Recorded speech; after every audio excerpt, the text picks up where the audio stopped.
Olá, está começando mais um TVT. No programa de hoje vamos falar sobre o sistema de reeleição política no Brasil. Observando o cenário político atual, que é de questionamento por parte dos brasileiros, discutiremos se a reeleição tem trazido benefícios ou prejuízos para a população. A equipe do TVT foi às ruas saber qual a opinião do público a respeito do assunto. O que você acha sobre reeleição no Brasil? Bom, eu sou contra a reeleição porque eu acho que se não trocam os políticos que estão no poder, isso acaba inibindo as coisas no país, por exemplo, ou num estado ou numa cidade, fica sempre aquele governo e aí não tem chances de oportunidade de ter outras mudanças. Eu não acho uma coisa legal, não concordo, eu acho que tinha que mudar. Lógico que depende muito de quem está no poder, mas em geral é uma coisa que eu não concordo.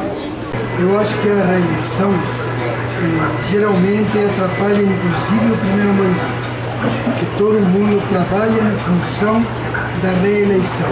Se nós não tivéssemos reeleição, o primeiro e único mandato seria muito melhor trabalhado. Eu não tenho uma opinião formal sobre o assunto, mas eu acredito que é um tema que ainda deve ser estudado, não só pelos políticos, mas também pelos cidadãos que votam e que colocam essas pessoas no poder. Eu acho justo ter reeleição, porque todo mundo precisa de uma segunda oportunidade, só que em alguns momentos seria ruim, por exemplo, no momento que a gente está vivendo agora. Mas eu acho que tem que ter, porque senão não tem como julgar um governo se foi bom ou ruim, só com apenas 4 anos, dá para ver todo o trabalho.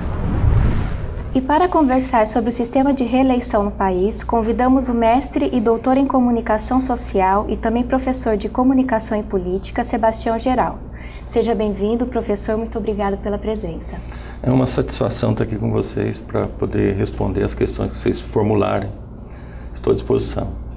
Professor, quando o processo de reeleição foi implantado no Brasil? O processo de reeleição foi implantado no primeiro mandato do Fernando Henrique, provavelmente foi no ano de 1997, em que estava no final do primeiro mandato, evidente, e por conta de interesses e, vamos dizer, uma jogada política, resolveu-se aprovar uma emenda, foi por meio de uma emenda constitucional.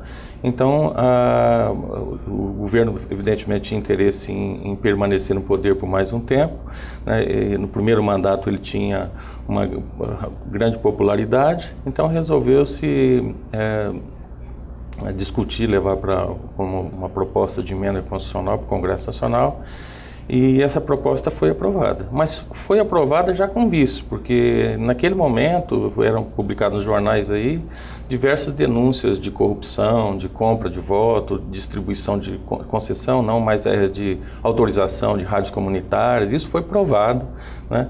Então a reeleição foi aprovada num clima que a gente pode dizer assim, de corrupção, pelo menos pelo que foi denunciado, né? Mas é evidente que isso aí gerou alguns problemas posteriores, porque o segundo mandato do presidente Fernando Henrique, ele foi considerado um fracasso pelos próprios eleitores, porque a popularidade dele terminou, vamos dizer, muito abaixo do que se esperava, né? Professor, na sua opinião, a reeleição é um sistema que traz benefícios ou prejuízos para o nosso país? Eu posso dizer que a reeleição em si não traz nem benefício e nem malefício, né? O problema é o uso que se faz dela, né? Eu estava vendo um entrevistado dizer que muitos políticos acabam trabalhando no primeiro mandato para a sua reeleição. E não tenha dúvida nenhuma, quando o indivíduo pensa nele, pensa assim, em se perpetuar no poder, é evidente que é um malefício. Eu creio que o político, o administrador público, ele tem que pensar na população, tem que pensar em políticas públicas, tem que pensar no bem que pode fazer, especialmente para as camadas sociais menos privilegiadas economicamente, né? E o que se percebe é que nem sempre isso acontece, né? Então, você às vezes nós temos experiências aqui na América Latina de presidentes que foram reeleitos e continuaram com grande popularidade, e presidentes que foram reeleitos e chegaram no final do mandato com uma péssima popularidade, provavelmente não seria reeleito novamente, né? E essa instituição reeleição também, ela ganhou contornos na América Latina, né? Alguns presidentes conseguiram aprovar o segundo mandato e depois foram para o terceiro e agora ficam no poder quase que permanentemente. Quer dizer, então é evidente que um projeto para ficar no poder para sempre, é evidente que não é um projeto que beneficia a população, né? E o senhor concorda ou discorda da afirmação de que o segundo mandato do candidato reeleito é pior do que o primeiro? É complicado dizer assim, afirmar isso de forma contundente, porque nós tivemos experiências aqui no Brasil. O primeiro mandato do Fernando Henrique, ele terminou com uma popularidade razoável e conseguiu se reeleger. O presidente Lula, e depois do segundo mandato, foi considerado péssimo, terminou com baixa popularidade, teve uma rejeição muito grande depois, nas outras eleições, prejudicou até os seus candidatos, né? A gente acompanhou isso nas últimas eleições. Alguns candidatos preferiam que o Fernando Henrique nem aparecesse nos programas para não ter prejuízo para a eleição. E o que aconteceu com o Lula foi diferente. Quer dizer, Lula ele teve um primeiro mandato, conseguiu se reeleger, não foi tão fácil para se reeleger, e o segundo mandato terminou com uma popularidade a mais de, segundo os institutos de pesquisa, mais de 80%, que é uma coisa, quer dizer, provavelmente o presidente mais popular da história do país no seu segundo, digo-se, mas um presidente que terminou o mandato com maior popularidade no país. Então, nesse sentido, é difícil você dizer se é... E agora, nós estamos vivendo uma outra experiência, uma experiência que está começando, e está começando de uma forma muito traumática, né? A ideia que se tem é que a eleição ainda não terminou, né? Que vocês estão prolongando a eleição e a gente não sabe como é que vai terminar isso, né? Porque não sabe se... Isso não é problema, vamos dizer, da reeleição em si, mas é um problema da conjuntura política e econômica do país que está conduzindo, vamos dizer, essa disputa, vamos dizer, eleitoral do ano passado, que não termina nunca. Então, eu creio que não é um problema da reeleição, mas é um problema da conjuntura política atual, conjuntura econômica atual, dos problemas de corrupção que foram ou não foram apurados convenientemente durante os últimos governos, né? E que essa corrupção não é desse governo, desse que começou recentemente, nem do governo passado, mas a gente sabe muito bem que isso é de muito tempo, né? Mas é evidente que apurar a corrupção é muito importante, mas não podemos dizer que o segundo mandato ele traz prejuízo por conta de uma conjuntura como essa. As grandes democracias do mundo têm reeleição e isso não é questionado, né? Nós tivemos um caso nos Estados Unidos que demorou mais de um mês para se resolver quem era o presidente da República, resolveu, não houve mais questionamento, né? Aqui nós estamos vivendo um contexto em que a eleição acabou e continuam discutindo se deve ou não continuar o presidente da República, né, no poder. Professor, fazendo então um retrospecto sobre o sistema eleitoral, a reeleição, nesses 20 anos, quase 20 anos, né, que ele está em vigor, o senhor acredita que ele deve ser mantido ou deve ser alterado? Eu falei um pouquinho, já fiz um pouco esse retrospecto, né? E a gente mostra que, isso tá pela nossa história recente dessa reeleição, demonstra que a gente não pode assegurar, dizer com segurança que é negativo a reeleição. No entanto, depende muito da conjuntura econômica política. E eu acho que a reeleição ela é, vamos dizer, bem-vinda para a democracia. Porque se você tem um presidente um prefeito, um governador que fez um bom trabalho, é evidente que o povo tem o direito de escolher ou mantê-lo no poder por pelo menos 4 anos, né? Então seria um prejuízo para a democracia, eu acredito, você não ter o direito de optar para a continuidade de alguém que está no poder e que satisfaz os interesses da população, que administra com coerência, com competência, com honestidade, né? Seria um prejuízo para a democracia, sim. Eu acho que em democracia você tem que fortalecer as instituições e uma instituição que pode ser fortalecida é a reeleição. É evidente que desde que a pessoa não trabalha em benefício próprio, em benefício do seu grupo e com a intenção de se reeleger permanentemente, né? Agora, também é um prejuízo, nesse caso, eu já fiz referência, quando você trabalha um primeiro mandato, o último ano praticamente você está trabalhando para a sua reeleição, quer dizer, aí não é conveniente, vamos dizer, né?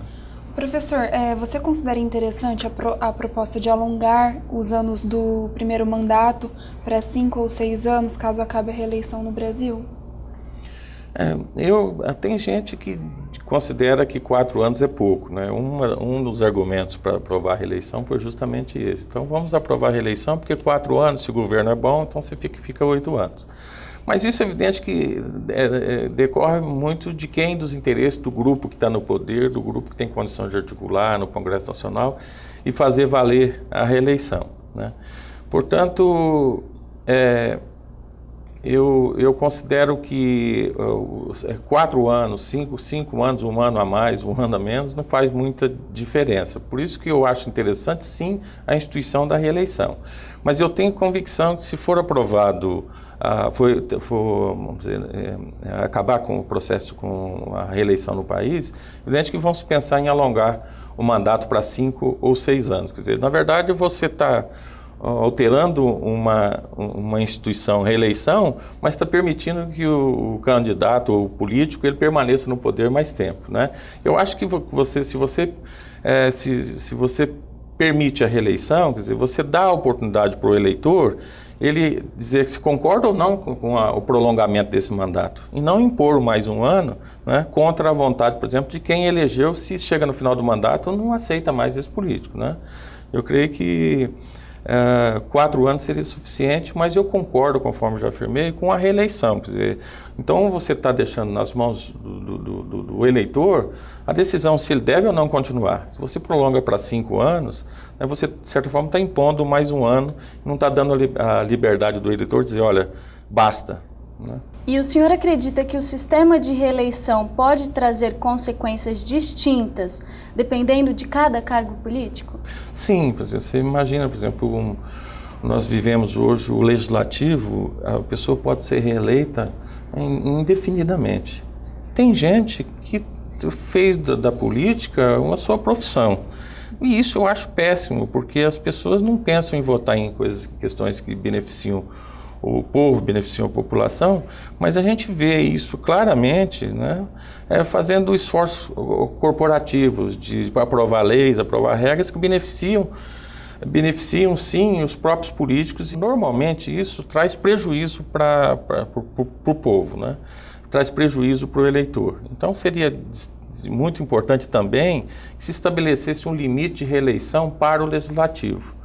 Um vereador, um deputado, um senador, um deputado federal, que ele tivesse talvez uma reeleição, e aí você conseguiria fazer, então, provavelmente, com que a legislação eleitoral, com que a política, essas mudanças que a gente vem se arrastando durante tanto tempo, se fala em reforma política, e que não acontece por conta de interesse daqueles que estão no poder e que têm interesse em perpetuar no poder. Então, você certamente daria uma chance para essas reformas que não têm acontecido nos últimos tempos e que a população ela anseia por essas mudanças, né, para que seja uma eleição mais justa, mais limpa, e que a legislação eleitoral satisfaça melhor os anseios da população que tem saído nas ruas aí pedindo para que haja mudança. O professor acabou de comentar, né, que a população anseia por mudanças. Uhum. E como o senhor acredita que a população pode intervir para que essas mudanças no sistema eleitoral aconteçam? Eu creio que por meio de manifestações públicas, por meio das redes sociais, é o que a gente tem acompanhado, que eu acho que, de certa forma, tem repercutido no Congresso Nacional, tem repercutido no Executivo, né? A gente tem acompanhado aí que tanto os representantes do Executivo quanto do Legislativo têm, de certa forma, tentado atender ou tentado se aproximar, né, das expectativas da população no momento que saem às ruas, no momento que se manifestam nas redes sociais. Professor, mais uma vez, muito obrigada pela participação e o TVT fica por aqui.